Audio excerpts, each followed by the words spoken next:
नई खोजों से खुश होता है। हम नए अछूते जगहों की तलाश करते हैं और अनोखे अद्भुत जानवरों और पौधों को पाकर रोमांचित हो उठते हैं। अनंत काल से हमने पहुंच से बाहर लगते सितारों और बाहरी दुनियाओं का दौरा करने का सपना देखा है, जो थी बस कुछ ही देर। ज्ञान और जानकारियों के नए रास्तों पर चलते हुए हम कृत्रिम उपग्रहों को लॉन्च किया, जिनकी हम आसमान में निगरानी कर सकते थे। जल्द ही वे उपग्रह हमारी तरफ और अनंत आकाश की ओर देखने लगे। वो दिन भी जल्द आ गया जब अमेरिका और रूस के अंतरिक्ष में पैदल चलना। वो यादें भी बहुत पुरानी नहीं हुई जब धरती के इंसान ने चंद्रमा की सतह पर कदम रखा। ये सब तेजी से घट रहा था। ब्रह्मांड के समय की माप के अनुसार मानव जाति का जन्म पलक झपकने भर पहले हुआ था, और आज हम अपने ग्रह से कितनी दूर तक निकल आए हैं। साल 1961 किसी मानव को पहली बार अंतरिक्ष की कक्षा में प्रक्षेपित किया गया। अगले साल मेरिनर 2 यान अपनी यात्रा पर निकला और पृथ्वी को पीछे छोड़ते हुए जा पहुंचा हमारे निकटतम ग्रह शुक्र पर। अब तक कुल 10 मेरिनर यान मंगल, शुक्र और बुध की यात्रा पर जा चुके हैं। उन्होंने हमारे आसपास के ग्रहों की मैपिंग की। हमने उन्हें विस्तार पूर्वक देखा। हमें मौसम की जानकारी भी मिली। कुछ लोग निराश हुए जब मेरिनर्स को कोई राक्षसी एलियन या भिन्न ग्रही डायनासोर से भरा कोई उष्णकटिबंधीय जंगल नहीं मिला। लेकिन हमारी वैज्ञानिक भूख तेज हो गई थी। प्रोजेक्ट मेरिनर के बाद और भी आगे बढ़ गया एक नया महत्वाकांक्षी कार्यक्रम, वॉयेजर।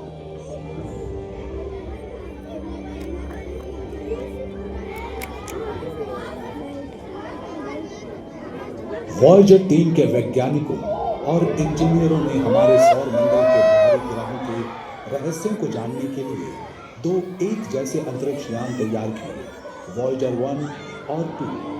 उनका पहला गंतव्य था बृहस्पति और शनि। लेकिन ऐसे दूर के लक्ष्य कठिन चुनौतियां लेकर आए। आखिर कैसे वॉयेजर पृथ्वी से अरबों किलोमीटर दूर के गैस पिंडों को पार कर पाए?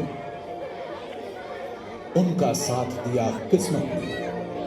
पृथ्वी, बृहस्पति, शनि, यूरेनस और नेपच्यून सभी अनुकूल स्थिति में आ रहे थे। अगले 176 सालों तक वे फिर से उस सुविधाजनक सीधी रेखा में नहीं आएंगे। ये बिल्कुल सही समय था।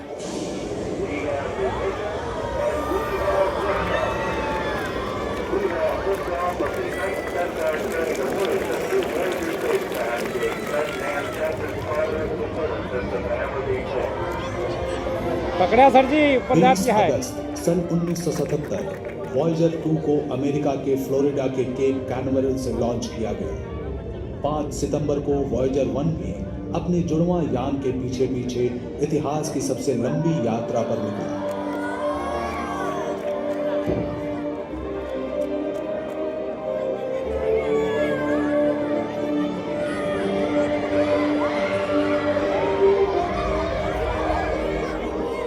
लॉन्च के कुछ ही समय बाद लगभग 120 लाख किलोमीटर दूर एक सही जगह से वॉयेजर 1 ने एक ही फ्रेम में खींची चंद्रमा के साथ पृथ्वी की तस्वीर। पहली बार हमने देखा कि अंतरिक्ष की गहराई से हमारी धरती और उसका उपग्रह कितने छोटे दिखते हैं। लेकिन मुश्किल वातावरण और लंबी यात्रा के खतरे सामने आ रहे थे। वॉयेजर 2 ने धरती के सिग्नल्स का जवाब देना बंद कर दिया। वैज्ञानिक जानते थे कि यान कहाँ है, लेकिन कोई संपर्क न होने के कारण वे इसे नियंत्रित नहीं कर सके। उनका कीमती यान अंतरिक्ष के कबाड़ का छोटा हिस्सा बनकर रह गया। इसकी खोज का मिशन खत्म होने वाला था।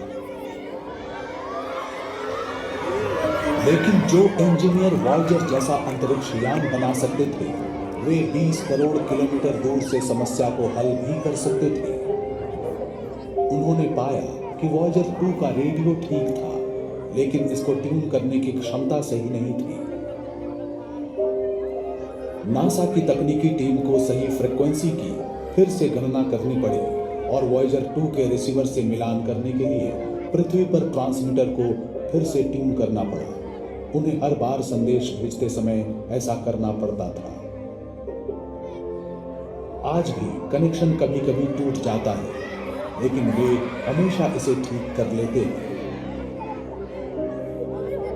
5 मार्च 1979 को फ्लोरिडा से उड़ने के 1.5 साल बाद योजना के अनुसार इसकी मुलाकात बृहस्पति के साथ हुई। वॉयेजर 1 ने हमारे सौर मंडल के सबसे बड़े ग्रह के पास से उड़ान भरी। अंतरिक्ष यान के कैमरों ने विशालकाय गैस पिंड की तस्वीरें भेजी, जिसका नाम देवताओं के गुरु के नाम पर रखा गया था। लगभग 2 सदियों तक खगोलविद बृहस्पति के विशाल लाल धब्बे के बारे में सोचकर हैरान होते कि ये है क्या। इतने बड़े ग्रह के चेहरे पर यह सिर्फ एक छोटा दाग लग रहा था, लेकिन वो स्थान पृथ्वी के आकार का 3 गुना था। क्या ये एक विशाल पठार था, भिन्न ग्रहियों की कोई रचना, या उनका संकेत? वॉयेजर 1 और 2 ने पहेली को सुलझाने में मदद की। द ग्रेट रेड स्पॉट एक विशालकाय तूफान है। ये सौर मंडल में अब तक की सबसे बड़ी वायुमंडलीय हलचल है, जो सदियों से हो रही है।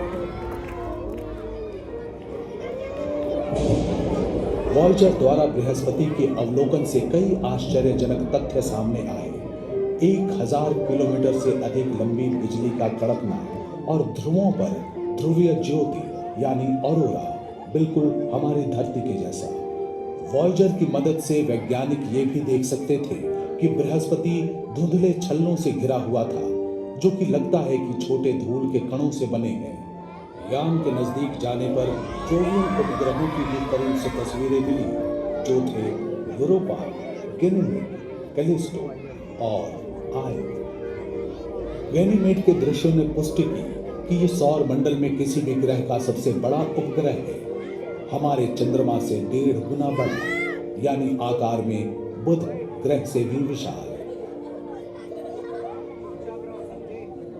लेकिन बृहस्पति के 2 अन्य उपग्रहों आयो और यूरोपा पर और भी अचरज भरे हुए थे। वैज्ञानिक सोचते थे कि सौर मंडल में केवल पृथ्वी पर ही सक्रिय ज्वालामुखी हैं। उनका मानना था कि अन्य किसी ग्रह और उपग्रह पर भूकंप नहीं होते। लेकिन वॉयेजर ने आयो की जमी हुई सतह पर ज्वालामुखी को पिघला हुआ लावा उगलते हुए साफ देखा। आयो के कुछ लावा प्रवाहों की लंबाई 500 किलोमीटर तक की थी। शानदार दृश्य था। लावा और काले ज्वालामुखी राख का चमकीला सम्मिश्रण। लाल, नारंगी, पीला, मरून, सतह पर रंगों की छटाएं बिखरी पड़ी। ये अपेक्षाकृत युवा है और यहाँ निम्न दबाव के क्षेत्र हैं। यहाँ के पहाड़ धरती के पहाड़ों से भी ऊंचे हैं। जो निष्प्राण लगता था, वो आयो अपने सैकड़ों ज्वालामुखियों के साथ इस सौर मंडल में भूगर्भीय रूप से सबसे सक्रिय है। एक और जोवियन उपग्रह यूरोपा के साथ आमना सामना भी बेहद रोचक था। वैज्ञानिक पहले से ही जानते थे कि यूरोपा बर्फ से ढका हुआ है। वॉयेजर यानों ने बताया कि कई किलोमीटर मोटी बर्फ की परत के नीचे छिपा है तरल पानी का एक महासागर। वास्तव में यूरोपा में पृथ्वी की तुलना में कहीं अधिक पानी है, लगभग 2 या 3 गुना ज्यादा।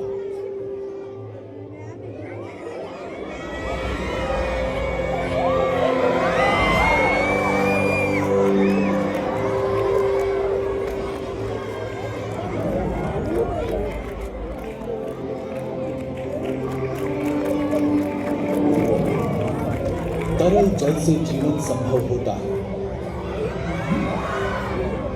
क्या ऐसा हो सकता है कि यूरोपा के छिपे हुए समुद्रों में भिन्न ग्रही जीवन विकसित हो गया हो? शायद हम कभी यूरोपा के बर्फीले पानी में ज्ञानवान जीवन नहीं पाएंगे, लेकिन एक छोटा सूक्ष्म जीव भी वैज्ञानिक अंतर्दृष्टि में क्रांति लाएगा।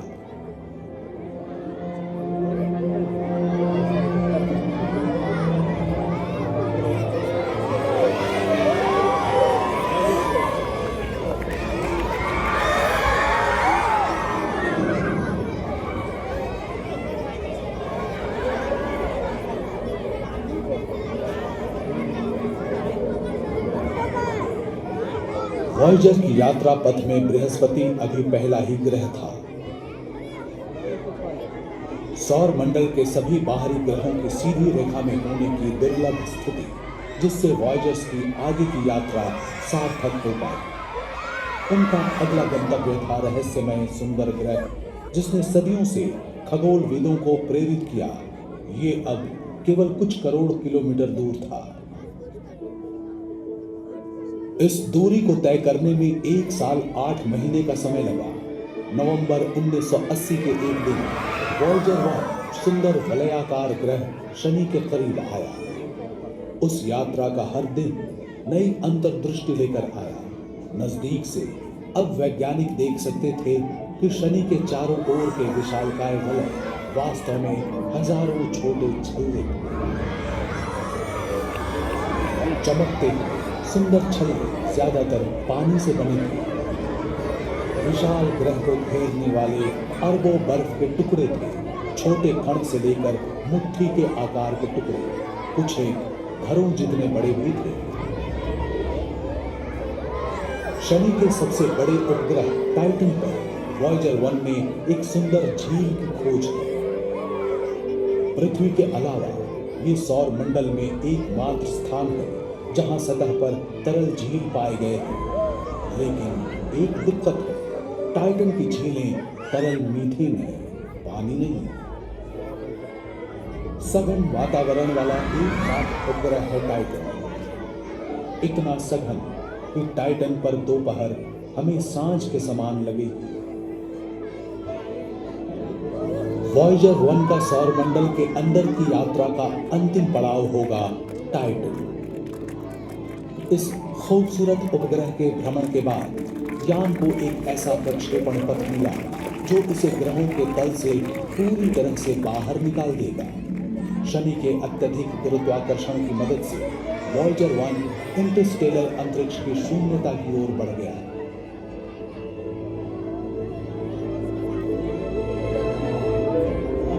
वॉयेजर 2 ने उसका अनुसरण नहीं किया।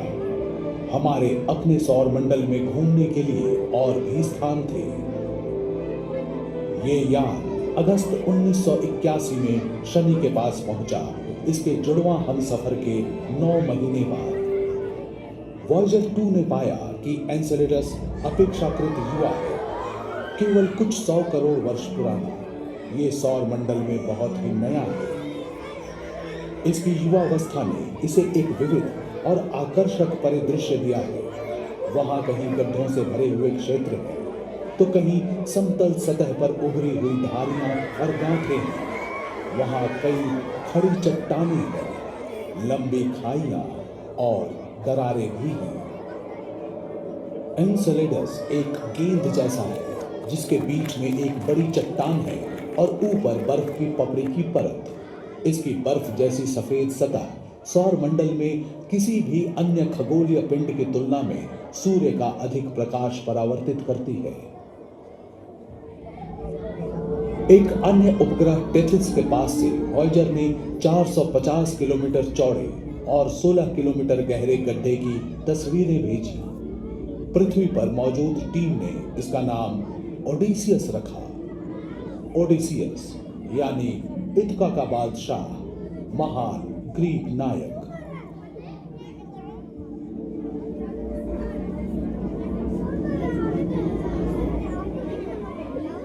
शनि ग्रह के भ्रमण के अंत में वॉयेजर 2 ने ग्रह के अत्यधिक गुरुत्वाकर्षण बल का उपयोग करके गति प्राप्त की और अपने अगले गंतव्य की ओर बढ़ चला, जो था रहस्यमय बर्फीला विशाल यूरेनस। बहुत दिनों तक हम यूरेनस के बारे में लगभग कुछ भी नहीं जानते थे। सन 1781 में खगोलविद विलियम हर्शल ने इसकी खोज की। यूरेनस वास्तव में कैसा था, ये जानने के लिए 2 शताब्दियों से अधिक का समय लग गया। 24 जनवरी 1986 को वॉयेजर 2 जा पहुंचा यूरेनस के पास।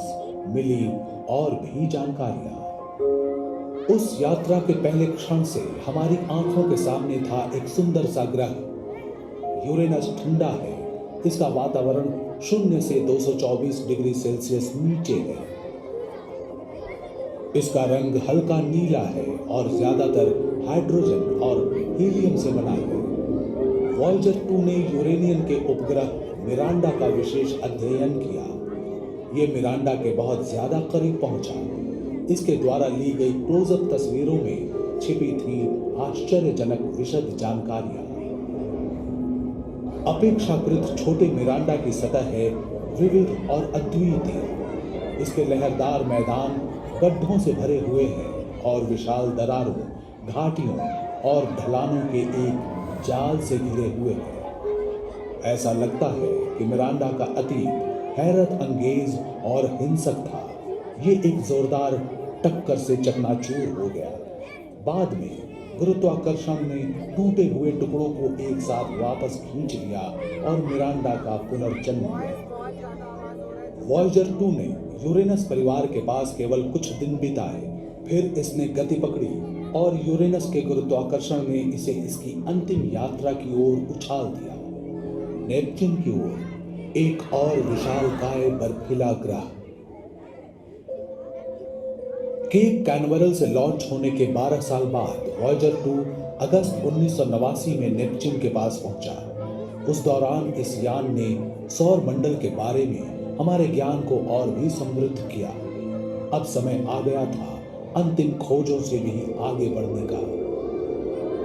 नेपच्यून का परिवर्तनशील वातावरण और आश्चर्यजनक मौसम परिवर्तन पहली खोज थी जिसने वॉयेजर टीम का ध्यान आकर्षित किया। गहरे अंतरिक्ष की अत्यधिक ठंड में नेपच्यून के उग्र मौसम को बढ़ावा देने वाली ऊर्जा की उम्मीद शोधकर्ताओं को नहीं थी।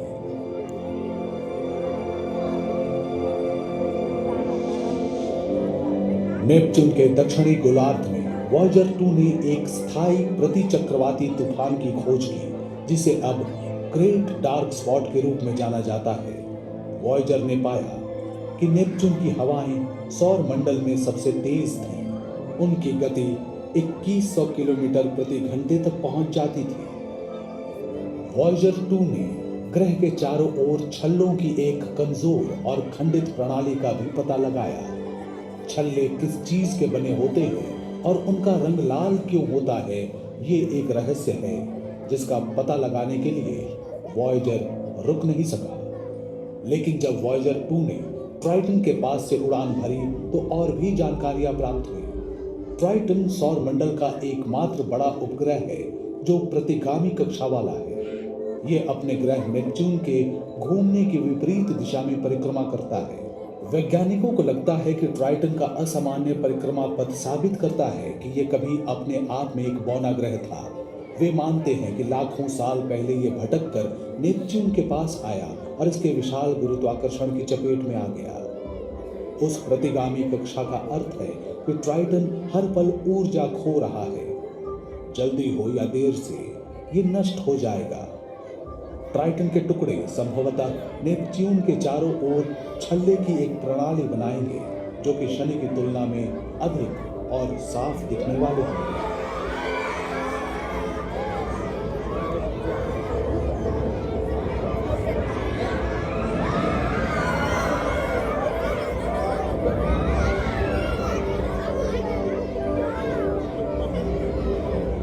वॉयेजर ने यह भी पाया कि ट्राइटन सौर मंडल की सबसे ठंडी वस्तुओं में से एक है।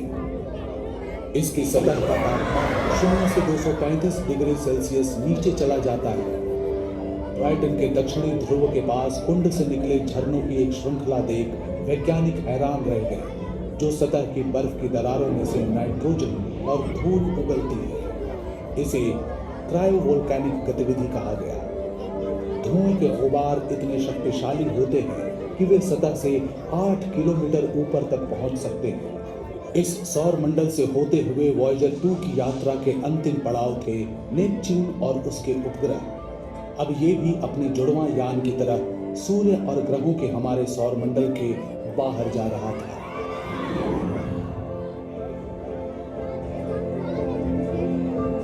वॉयेजर 1 सौरमंडल की सीमा तक पहुंचने वाली और उससे आगे जाने वाली पहली मानव निर्मित वस्तु बन गई।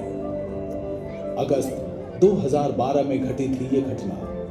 वॉयेजर 2 भी पीछे नहीं है। अब दोनों अंतरिक्ष यान हमारे सूर्य से दूर जा रहे हैं अपनी अपनी दिशा में। उनका मिशन पूरा हो गया है। वॉयेजर के ऑनबोर्ड उपकरण धीरे धीरे बंद हो रहे हैं। बिल्कुल अंतिम समय में 2025 और 2030 के बीच उनकी यात्रा शुरू होने के आधी सदी के बाद नासा हमेशा के लिए वॉयेजर से संपर्क खो देगा। लेकिन इसके आगे क्या हो सकता है? भले ही वॉयेजर डेटा को पृथ्वी पर वापस नहीं भेज सकते हैं, लेकिन 2 यात्री अपने सफर को जारी रखेंगे। हमारे सूर्य से दूर और दूर चलते चले जाएंगे। लाखों अरबों साल बीत जाएंगे। मानव जाति का सफर बहुत दूर जा पहुंचेगा, यहाँ तक कि हमारा अपना सूर्य भी अंततः एक विशाल लाल पिंड बन जाएगा। फिर भी कहीं दूर हमारे सौरमंडल की सबसे दूर की सीमाओं से परे 2 मानव निर्मित अंतरिक्ष यान अपने साथ एक छोटा सा संदेशा ले जा रहे होंगे कि हम कौन हैं और हम कौन थे। किसी दिन वॉयेजर एकमात्र सबूत हो सकते हैं हमारी मानव सभ्यता के अस्तित्व का। वॉयेजर 1 और वॉयेजर 2 दोनों में ही मौजूद है एक प्रकार का टाइम कैप्सूल, जिसमें एक सोने की परत वाली तांबे की डिस्क और स्टाइलस है, जिसकी मदद से डिस्क के खांचों में एनकोडेड ध्वनियों को सुना जा सकता है। कवर पर लिखे निर्देश बताते हैं कि रिकॉर्ड प्लेयर कैसे बनाया जाता है। जो ऐसा कर पाएगा वो 55 भाषाओं में हमारा अभिवादन सुनेगा और मोत्सार्ट, चक बेरी, बाख, लुई आर्मस्ट्रॉन्ग, एक जॉर्जियाई समूह गान, न्यू गिनी के अनुष्ठान गीत, प्रकृति की आवाज और पक्षियों का चहचहाना सुन पाएगा। डिस्क में अंतरिक्ष से ली गई पृथ्वी की तस्वीरें, संसार के परिदृश्य और उनमें रहने वाले लोगों की तस्वीरें भी मौजूद हैं। वैज्ञानिक गणना करते हैं कि वॉयेजर 2 को धरती से 1 प्रकाश वर्ष की दूरी तय करने में लगभग 18,000 वर्ष लगेंगे। फिर ये हमारे सबसे नजदीकी तारे प्रॉक्सिमा सेंटौरी के पास होगा। हाल ही में खोजे गए इस तारे का एक ऐसा ग्रह है जहां शायद जीवन की संभावना मौजूद है। हो सकता है उस समय तक मानव जाति को तारों तक जाने का एक तेज रास्ता मिल जाए, जिसके बारे में वॉयेजर्स के बनाने वालों को पता नहीं था। और संभवतः कभी न कभी वे वॉयेजर्स उन बुद्धिमान प्राणियों की खबर देकर अपनी यात्रा पूरी करेंगे। उन प्राणियों की खबर जो हमारी ही तरह चाहते हैं सितारों तक पहुंचना।